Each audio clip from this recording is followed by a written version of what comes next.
একত্রিত হয়ে ইলেকশন করেন, জিতেন না কেন? খালি হারু পার্টি, হারু পার্টি। আল্লাহর ওয়াদা কি মিথ্যা? আল্লাহ কোরআনে বলেছেন ওয়াদান আলাইহি হাক্কান ফিত তাওরাত ওয়াল ইনজিল, এটা বলেছেন আল্লাহ।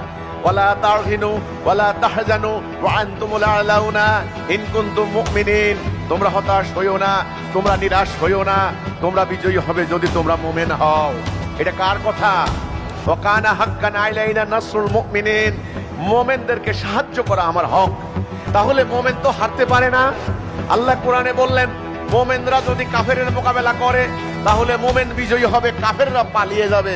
কারণ হিসেবে আল্লাহ বললেন ওয়াল্লাহু মাআকুম, আমি মুমিনদের সাথে থাকবো। এটা আমার সুন্নাহ, আল্লাহর সুন্নাহ। আমার সুন্নাহর কোনো পরিবর্তন নাই। আল্লাহ মুমিনের ওয়ালি, অভিভাবক, গার্ডিয়ান। যে আল্লাহ যদি বলেন কোন ফায়াকুন, হয়ে যায়। সে আল্লাহ কারো অভিভাবকত্ব গ্রহণ করলে সে হারতে পারে, সে পরাজিত হতে পারে। সূত্র কি বলে? আমি তো এতক্ষণ সূত্র দিয়ে বুঝাই দিলাম। তাহলে আমাদের এই পরাজয় কেন? আমাদের এই লাঞ্ছনা কেন? আমাদের এই সমস্ত প্রচেষ্টা ব্যর্থ হচ্ছে কেন? এই কেনর মেন কারণ হচ্ছে আমরা ঈমানে নাই। কিসে নাই? ঈমানে নাই। ঈমান নাই, আমল আছে, নিখুঁত আমল। নামাজ পড়েন, নামাজ পড়ার জন্য মসজিদ ভর্তি হয়ে যাচ্ছে, এসি মসজিদ, টাইলসের মসজিদ।